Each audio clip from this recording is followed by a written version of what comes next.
నమస్తే, నా పేరు తేజస్విని. బీసీఎన్ న్యూస్ కి స్వాగతం. ముందుగా ముఖ్యాంశాలు. బెరిల్ తుఫాన్ కారణంగా బార్బడోస్ లోనే చిక్కుకుపోయిన క్రీడాకారులకు విముక్తి, ఎట్టకేలకు స్వదేశానికి చేరిన టీమిండియా.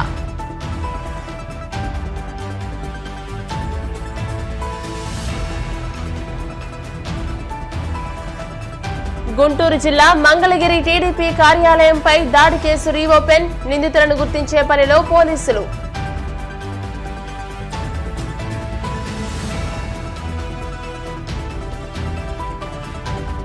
విశ్వ నట చక్రవర్తిగా ఎస్వి రంగారావు జయంతి, నివాళులర్పించిన కాకినాడ నగర ప్రముఖులు.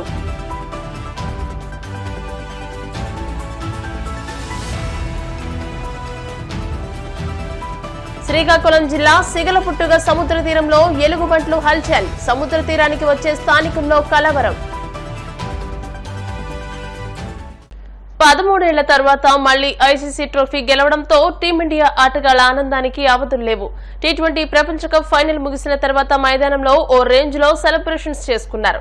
ఇక బెరిల్ తుఫాను కారణంగా గత శనివారం నుంచి బార్బడోస్ లోనే చిక్కుకుపోయిన భారత జట్టు ఎట్టకేలకు స్వదేశానికి చేరుకుంది. ఈ రోజు ఉదయం 6 గంటల ప్రాంతంలో ఢిల్లీ విమానాశ్రయంలో దిగింది. బీసీసీఐ ఏర్పాటు చేసిన ప్రత్యేక ఎయిర్ ఇండియా విమానంలో ఆటగాళ్లు, వారి కుటుంబ సభ్యులు, సిబ్బంది, మీడియా ప్రతినిధులు ఇండియాకు చేరుకున్నారు. ఎయిర్పోర్ట్ లో ఆటగాళ్లకు అభిమానులు ఘన స్వాగతం పలికారు. అయితే విమానంలో టీమిండియా ప్లేయర్లు చేసిన సెలబ్రేషన్స్ తాలూకు వీడియో ఒకటి ఇప్పుడు నెట్టింట వైరల్ అవుతోంది. ఈ వీడియోను బీసీసీఐ తన అధికారిక ఎక్స్ ఖాతా ద్వారా అభిమానులతో పంచుకుంది.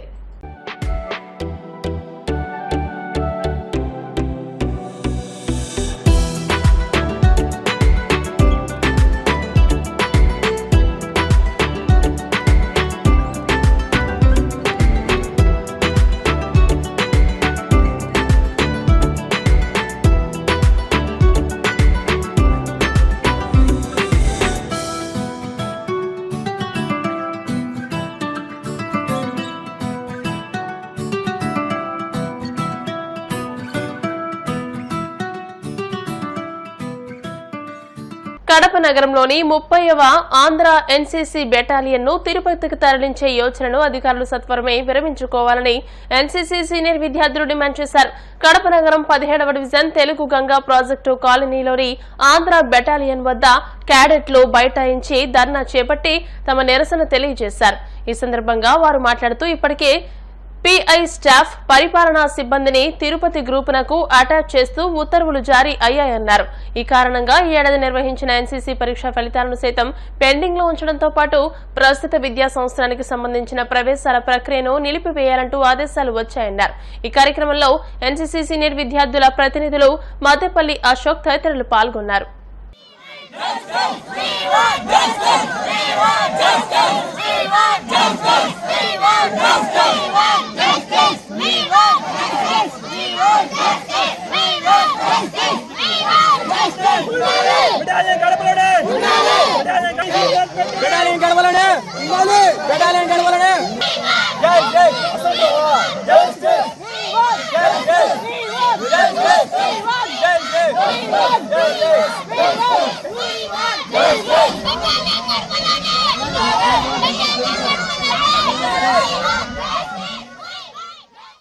తిరుపతి జిల్లా గూడూరు పట్టణంలోని మున్సిపల్ శాఖ కార్యాలయంలో ఎమ్మెల్యే సునీల్ కుమార్ పారిశుద్ధ్య కార్మికులకు యూనిఫామ్లు, కొబ్బరి నూనె, సబ్బులు, పాదరక్షలు పంపిణీ చేశారు.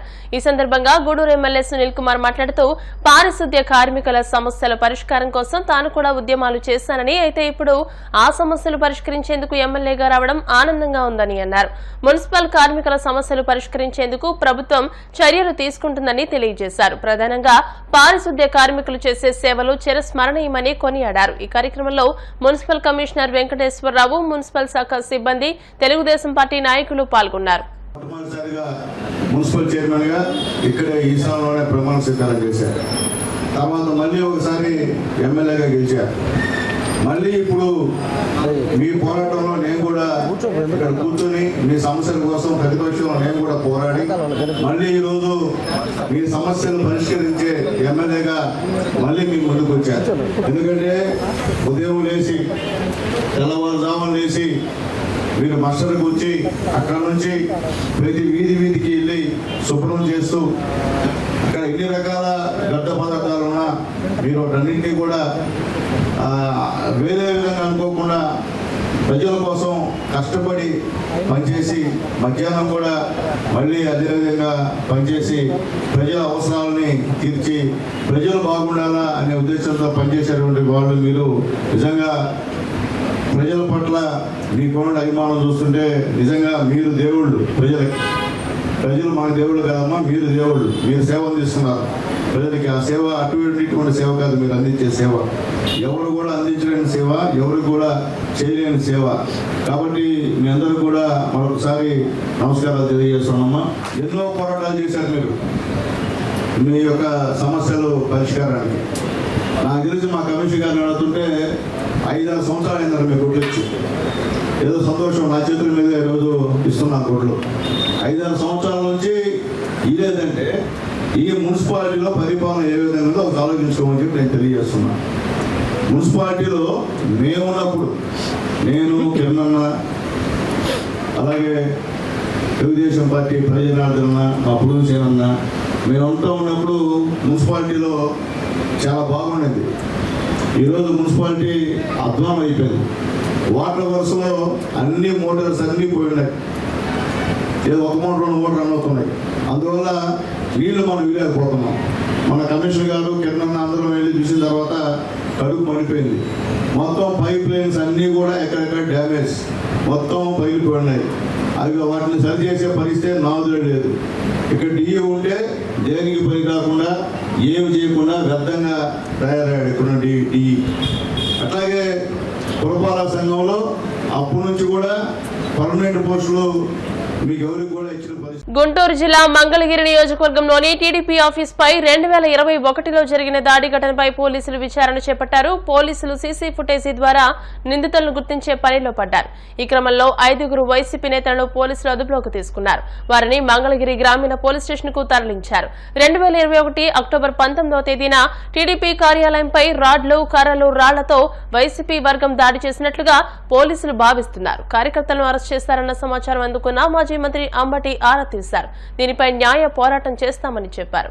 గుంటూరుకు చెందిన వైఎస్ఆర్ కాంగ్రెస్ పార్టీ నాయకులు, కార్యకర్తల్ని ఒక 5గురిని రాత్రి అరెస్ట్ చేసి తీసుకొచ్చినట్టుగా సమాచారం వచ్చింది. ఆ విషయాన్ని కనుక్కోవడానికి మాజీ మంత్రి నాగార్జున గారు, నేను, అలాగే మనోహర్ నాయుడు గారు, అలాగే వేమారెడ్డి గారు, అదేవిధంగా మా market yard, Guntur market yard chairman గారు అయినటువంటి నిమ్మకాయల రాజనారాయణ గారు, మేమందరం రావటం జరిగింది.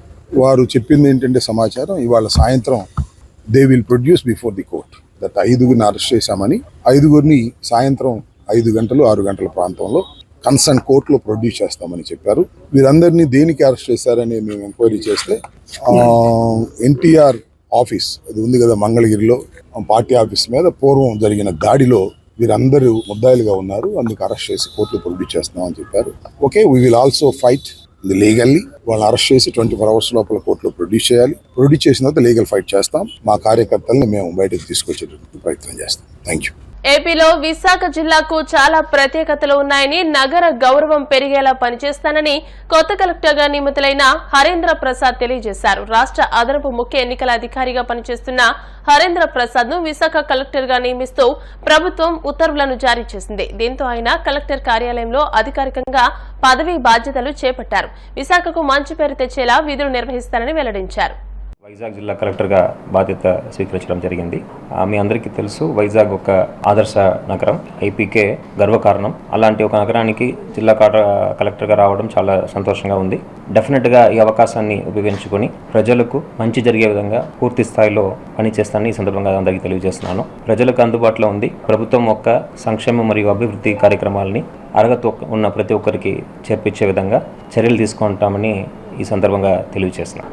We will be available fully.